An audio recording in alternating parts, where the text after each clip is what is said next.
Thank you for joining us. I am your host, Andrew Wright. Here's co-host Cody Johnson. This segment is going to be NBA playoffs. It has begun. Do you remember that tone? Nope. NBC, NBA?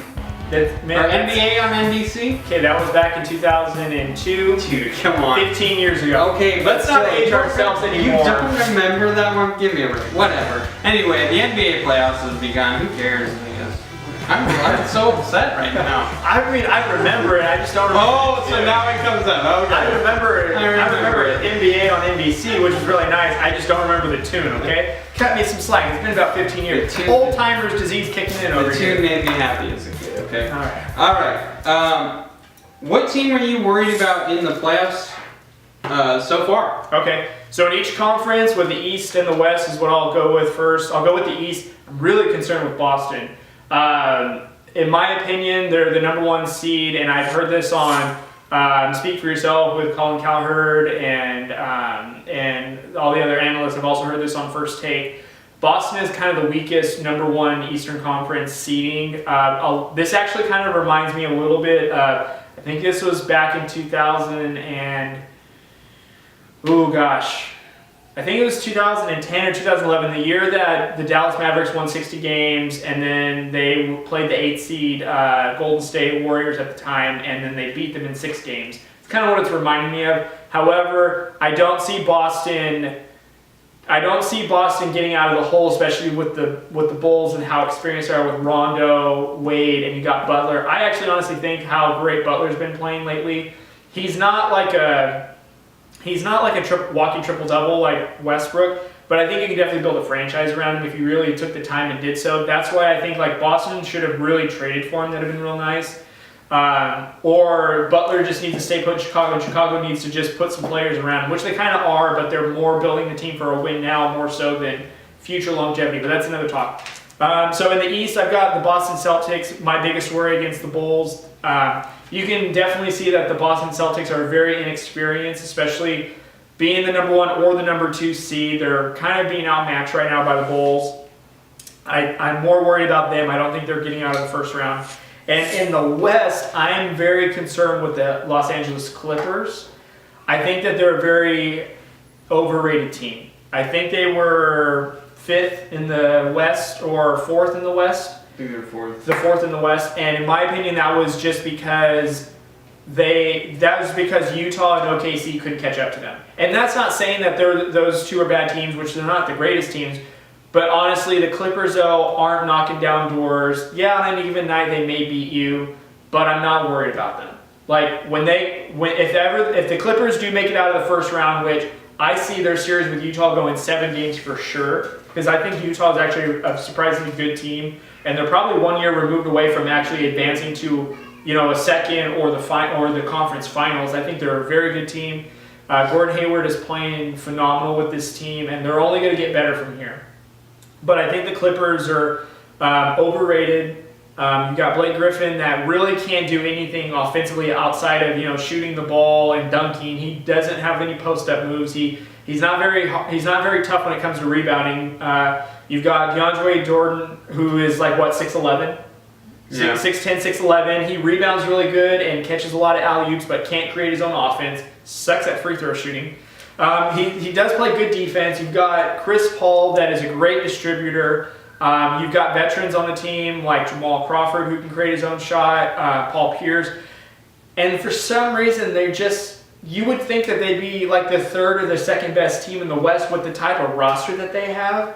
And yet they're really barely lucky to have the 4th seed. Yeah. I don't see them. I'll be very surprised if they are even competitive if they make it to the 2nd round. I wouldn't be surprised if they're out in the 1st round.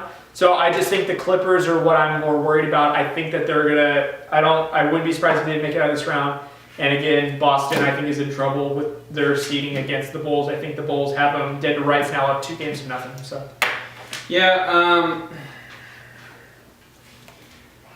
I have on here the Cavaliers. From what I've seen them, the way they play the Pacers, it kind of just seems like they're holding back. Yeah. And it's because they know that they can beat the Pacers. Yeah. I mean, they were down 26 points. Yeah. And they came back, today. So, I mean, the Cavaliers, the only issue I see is their defense. And they've gotten a lot more shooters. And when you get more shooters, you kind of lack defense in that aspect. Right.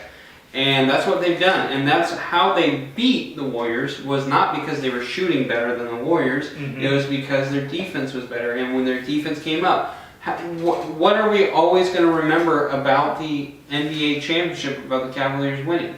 LeBron James blocking Andre Iguodala. Right. Defense. Okay? It wasn't LeBron averaging, 26 points in the NBA Finals. Right. It wasn't any of that. Because he averages that during the season, he averages that during the playoffs. I mean, he averages that all the time. Right. So, to me, the Cavaliers, they got more shooters, and now they lack defense. And honestly, Iman Shumpert looks terrible on defense this year. Yeah. Which actually kind of surprises me. And J.R. Smith, he just got back, but he looks bad too. Mm-hmm. And Kyle Korver, he's not even a bad defender. He's not, great or anything, but he's decent, and he's been terrible. He's just got really slow foot speed, honestly. Like he's obviously okay, LeVar Ball. Come on. Just because he's white. I can beat on. No, but honestly though, Kyle Korver is more so like he's probably that guy that's just going to make sure that they don't go backdoor on him. But he's probably because he's white, he's got slow foot speed. But yeah, it just makes me laugh, LeVar Ball. I'm with you. I think the Celtics are the most disappointing, and honestly, I'm still kind of.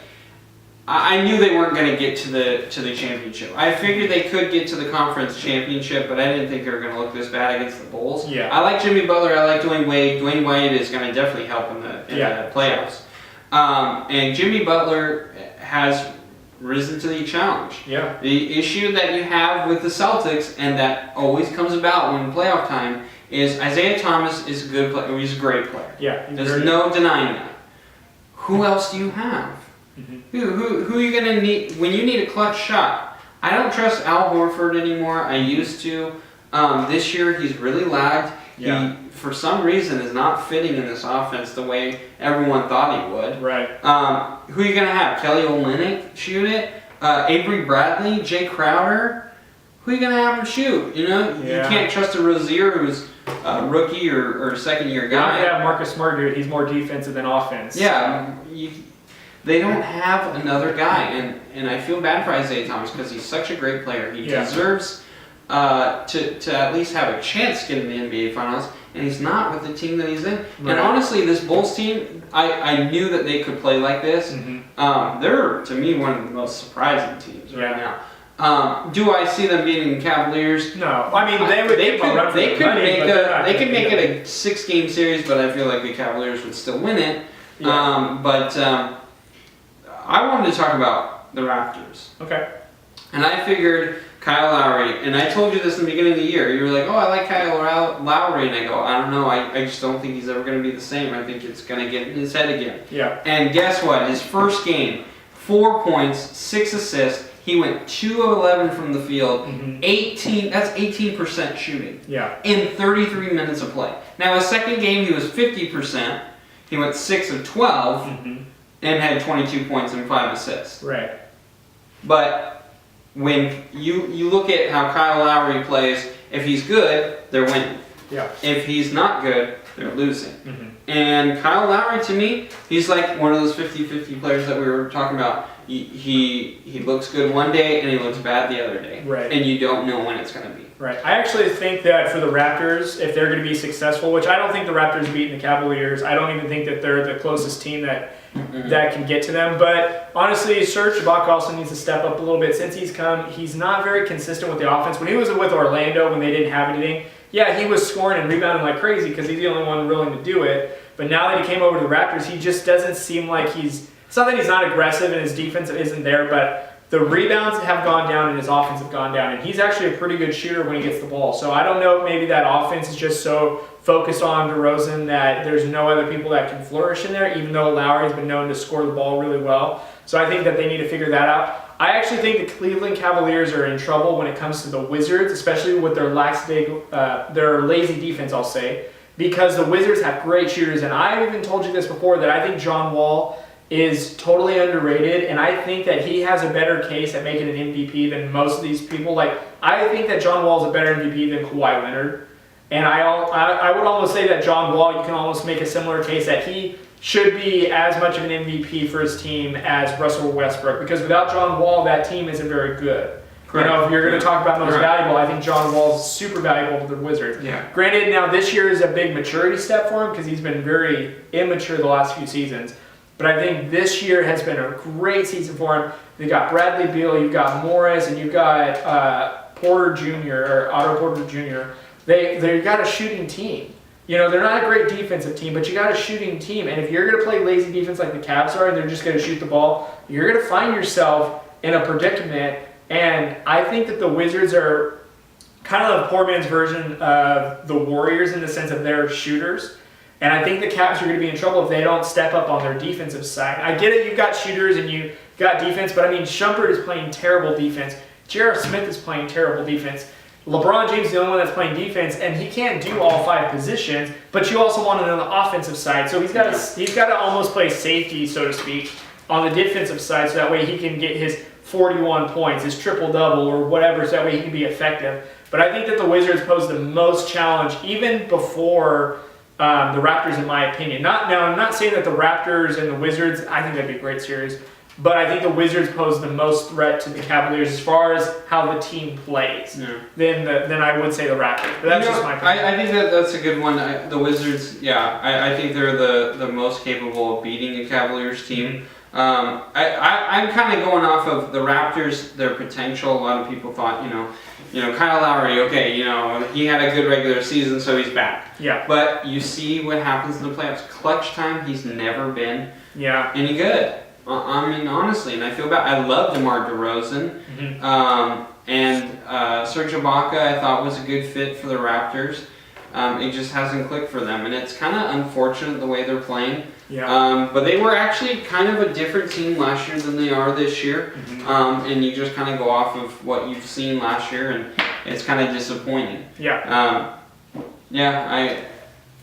I don't see too many teams beating the Cavaliers in the East. Yeah. Other than, I think you're right, the Wizards are the only team I can see that actually would put up a fight. Yeah, but I still think that we're still on our way to a three-peat when it comes to Cavaliers and it comes to Warriors. I don't see anybody in either conference that can stop those two, especially whenever the Warriors get back KD, which they're essentially just resting him, and who knows, they can probably rest him all the way to the second round, and they'll be fine. And I think same thing for Cleveland. They made a huge statement win tonight, and I think that it's just a collision course for, third time around. So. Absolutely. I agree.